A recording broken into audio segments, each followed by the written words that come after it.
안녕하세요. 축구 전문 기자 한준입니다. 맨체스터 유나이티드의 위기가 이어지고 있습니다. 2023-2024 시즌 UEFA 챔피언스리그 조별리그 4차전에서 덴마크 클럽 코펜하겐에 3대4 충격적인 역전패를 당했는데요. 이 패배로 인해 벌써 조별리그 세 번째 패배를 당하며 조별리그 광탈 위기 16강 진출이 매우 어려워진 상황이 됐습니다. 대체 맨유 어쩌다가 이렇게 됐는지 코펜하겐과의 홈 경기도 간신히 이겼는데 이번 원정 경기 충격의 역전패를 당한 이유는 무엇인지 주요 장면 통해 분석해드리겠습니다. 2023-2024 시즌 UEFA 챔피언스리그 조별리그 4차전 2일차 경기 결과입니다. 먼저 김민재 선수의 전 소속팀인 이탈리아 챔피언 나폴리가 우니온 베를린과 1대1로 비기면서 부진이 이어졌고요. 레알 소시에다드는 벤피카전 3대1 승리로 16강 진출에 유리한 고지를 이어가고 있습니다. 아스널이 세비야의 2대0 완승을 통해서 지난 주말 뉴캐슬과의 프리미어리그 경기 패배를 떨쳐냈고요. 바이에른 뮌헨 김민재 선수가 또 한 번 활약했고 또 해리 케인도 맹활약하면서 튀르키예 클럽 갈라타사라이의 2대1 승리를 거두며 16강 진출을 확정했습니다. 반면 맨유는 코펜하겐전 패배로 인해 16강 진출이 어려워졌고요. PSV 에인토벤이 랑스의 1대0 승리, 레알 마드리드는 브라가의 3대0 완승, 인터밀란은 잘츠부르크 원정에서 1대0 승리를 거뒀습니다. 역시 최대 이변은 맨유의 패배일 텐데요. 우선 바이에른 뮌헨은 갈라타사라이의 2대1로 승리했는데 쉬운 경기는 아니었어요. 80분에 들어서야 키미히의 패스를 받은 해리 케인 선수가 선제골을 넣었고요. 이 골 이후에 갈라타사라의 집중력이 흔들리면서 86분 케인 선수가 마티스텔의 도움을 받아서 추가골 멀티골을 달성했습니다. 갈라타사라이 역시 추가 시간에 교체로 들어왔던 박한부가 한 골을 만회했는데 그래도 0패를 변한 건 중요한 것 같습니다. 물론 유럽 대항전 같은 경우에는 승점이 같을 경우에는 골 득실차보다 승자승을 먼저 따지지만 지금 A조의 상황이 워낙 혼전이다 보니까 골 득실차까지 신경 써야 할 수도 있습니다. 바이에른 뮌헨이 압도적인 완벽한 4전 전승 승점 12점으로 1위인데 나머지 팀들과의 승점 차이가 엄청 큽니다. 갈라타사라이 1승 1무 2패로 승점 4점, 코펜하겐 1승 1무 2패로 승점 4점, 맨유가 1승 3패로 승점 3점입니다. 갈라타사라이와 코펜하겐 모두 맨유를 상대로 승리를 거두면서 1승을 챙긴 것이고요. 서로의 경기 비겼고 바이에른 뮌헨에 다 패한 상황입니다. 해리 케인 선수의 활약 정말 경이로운데요. 이날도 멀티골을 기록하면서 올 시즌 공식 경기 벌써 19번째 골을 기록했습니다. 지금까지 치른 모든 공식 경기의 기대 득점 값이 13.6골이니까 기회가 많이 온 것도 있지만 5골 정도는 본인의 능력으로 넣었다 이렇게 볼 수가 있겠고요. 최근 연속 득점 행진이 대단하죠. 잉글랜드 대표팀에서조차도 이탈리아와의 경기 멀티골을 넣었으니까 최근 공식 경기 6경기 연속골을 넣고 있는 상황이고요. 다름슈타트와의 경기 8대0 대승 때 해트트릭, 도르트문트와의 대여클라시코까지 2경기 연속 해트트릭에 이어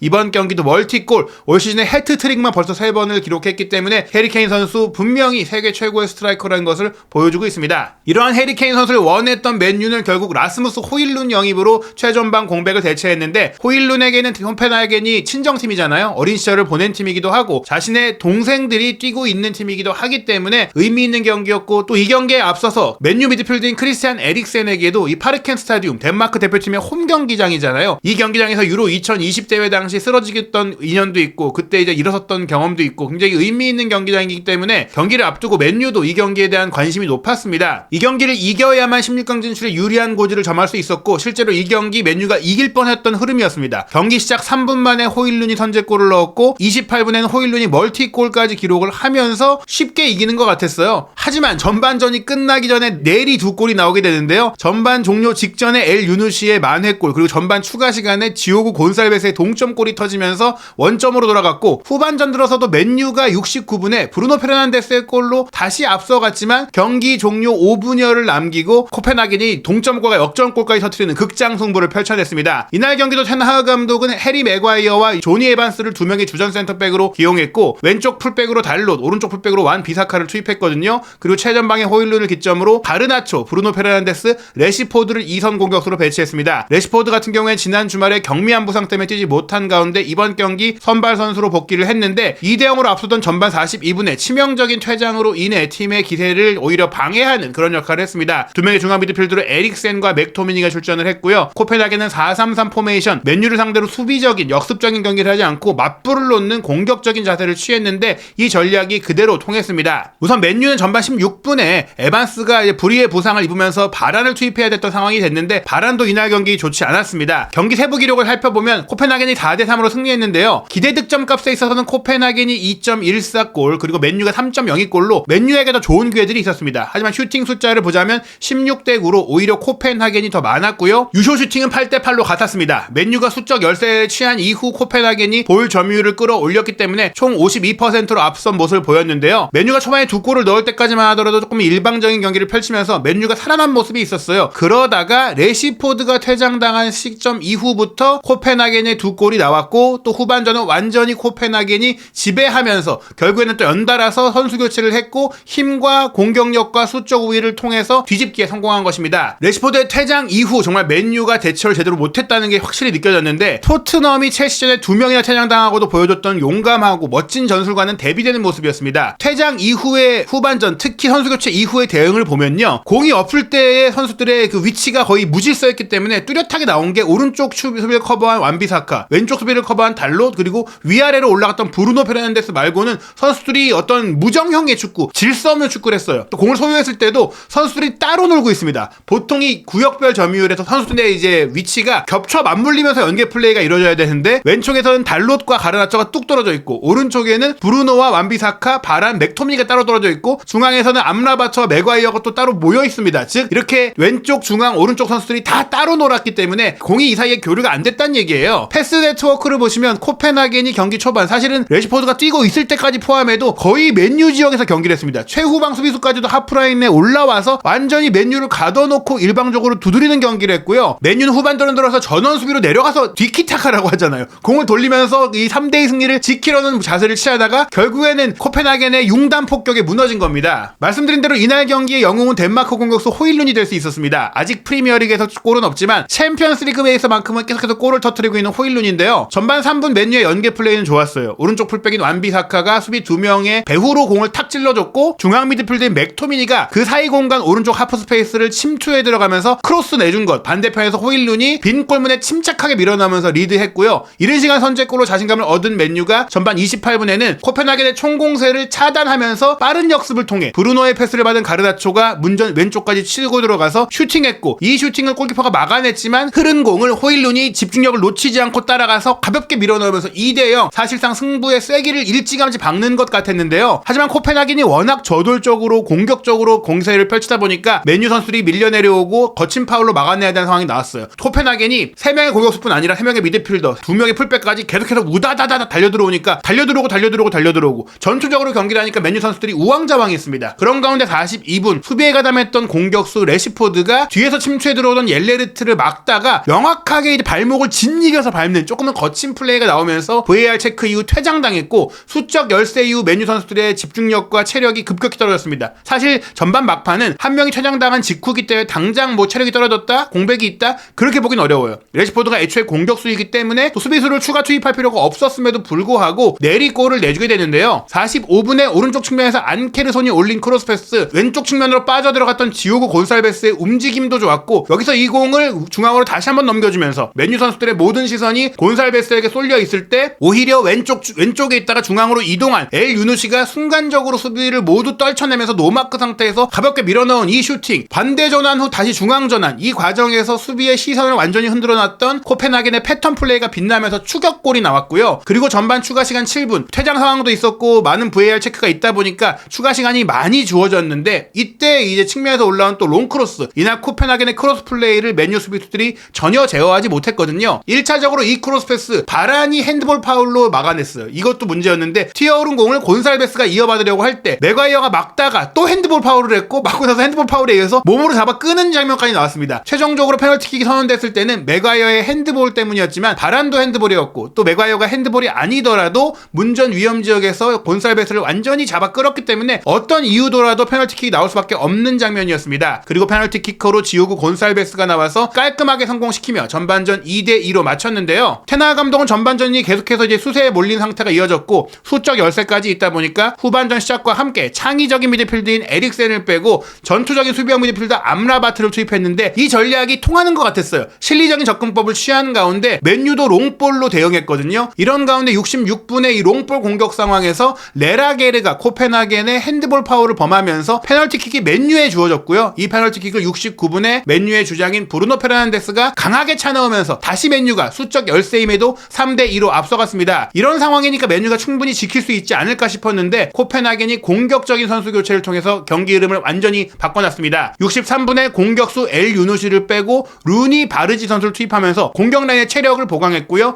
이어서 70분에는 지오고 곤살베스를 빼고 오리 오스카르손을 투입하면서 역시 지금 잘하고 있던 선수들이지만 공격진의 체력이 좀 떨어져 있으니까 더 쌩쌩한 공격수들을 투입한 것입니다. 동시에 측면에서 좋은 크로스를 공격하던 앙케르손을 빼고 세렌센을 투입해서 역시 측면의 크로스의 밀도를 높였고요. 78분에는 또 다른 공격수 아추리를 빼고 요르단 라르소를 투입했고 동시에 바브로를 빼고 보일센을 투입하면서 측면 풀백 자원, 측면 공격 자원, 크로스가 좋은 자원들을 계속해서 더 강화했습니다. 그런 가운데 결국에는 측면 크로스를 통한 연달아 동점골과 역전골이 나오게 되는데요. 83분에 중앙 미드필드인 폴크가 왼쪽 측면으로 이동해서 올린 크로스 패스를 레라게르 선수가 문전 운즉 바깥에서 마무리하면서 깔끔하게 밀어넣으면서 동점골이 나왔고, 이렇게 반대로 넘어오는 패스 상태에서 메뉴 선수들이 우왕좌왕하고 시선을 놓치고 선수를 놓친 장면들이 경기 내내 있었고, 이게 결국 처벌을 받게 된 것이죠. 맨유는 이런 상태에서도 3대3 무승부를 지키려고 했던 것 같아요. 84분에 테나 감독이 스트라이커인 호일룬을 빼고 메이슨 마운트를 투입했습니다. 폭발적인 속도를 갖고 있는 호일룬의 배후 침투를 노릴 수 있지 않을까 싶었는데, 물론 호일룬 선수의 체력적인 문제를 고려했을 수도 있겠죠. 하지만 마운트가 들어간 이후 어떠한 역할도 하지 못한 가운데 오히려 실점 이후 이 교체 후 87분에 코펜하겐이 한 골을 더 넣으면서 경기를 뒤집게 되는데요. 교체 투입 선수들의 활약이 빛났습니다. 교체로 들어간 레프트백 보일센이 이번에는 왼쪽 후방에서 얼리 크로스를 올렸고요. 이 상황에서 맥과이어가 헤더로 잘라내긴 했지만 흘러나온 공을 루니 바르지 선수가 왼발 발리 슈팅으로 연결할 때 그 어떤 맨유 선수들도 이 루니 바르지를 막지 않았고 이 슈팅이 구석으로 꽂히면서 코펜하겐이 4대3으로 뒤집기에 성공했습니다. 경기 막판에 해리 맥과이어의 공격 기회에도 골대를 맞추는 상황이 있었지만 기세와 내용과 후반전의 경기 운영 그리고 경기에 대한 자세 모두 코펜하겐이 이길 자격이 충분히 있었고요. 테나 감독은 지난 주말 경기의 승리 반등에도 불구하고 이번 패배로 인해 다시금 경질 위기에 놓이게 됐습니다. 무엇보다 챔피언스리그 조별리그 탈락의 결과는 팀의 재정적인 문제까지도 영향을 미칠 수가 있는데요. 오는 주말에 11월 12일 일요일 0시 맨유가 승격팀인 루턴타운과 경기를 하게 되는데, 루턴타운이 분명히 약체이긴 하지만 맨유가 이 경기를 이긴다고 하더라도 위기론을 극복할 수 있는 상대가 아니다 보니까 결국에는 11월 A매치 이후의 경기들이 중요할 것 같아요. 11월 27일 새벽 1시 30분 에버튼 원정까지 루턴전, 에버턴전 모두 한 수 아래의 팀인데, 오히려 또 이런 팀들을 상대로 좋지 않은 경기력과 결과가 나온다면 테나 감독에 대한 위기론은 가속화될 것 같고요. 무엇보다 이 에버턴 원정보다도 더 잘 준비해야 되는 것이 11월 30일 새벽 2시 45분으로 예정되어 있는 튀르키예 원정 갈라타사라이전인데, 에버턴전과 갈라타사라이전의 준비 기간이 너무 짧잖아요. 체력적으로도 힘들고 연속 원정 경기예요. 그런 점 역시 맨유에겐 부담스럽고, 그 경기 다음에 12월 3일 새벽 5시에 뉴캐슬과의 경기도 원정 경기인데다가 뉴캐슬의 전력이 만만치 않기 때문에 그 뒤에는 또 지금 살아난 포체티노의 첼시를 12월 7일에 역시나 휴식기가 거의 없이 주중주말 경기가 이어지는 와중에 치러야 된다는 점, 그 뒤에 본머스와의 홈 경기까지도 주중주말 빡빡한 12월 달에 일정이 이어지고 있다는 점에서 맨유가 큰 위기를 맞이했다고 볼 수 있겠습니다. 부상 선수도 많고 팀 분위기도 안 좋고 테나 감독의 전술적인 실패도 이어지고 있고 외부 여론과 언론 비판도 거세지고 있는 가운데, 맨유가 이 갈라타사라이전에 정말 챔피언스리그 조별리그 탈락까지 확정이 된다면 이후 뉴캐슬 첼시와의 경기를 끌어갈 수 있는 동력 자체를 잃을 수가 있는데요. 과연 맨유가 이 최대 위기를 어떻게 버텨낼 수 있을지 한준TV에서 프리미어리그 최신 이슈 맨유의 최신 상황 확인하시기 바랍니다.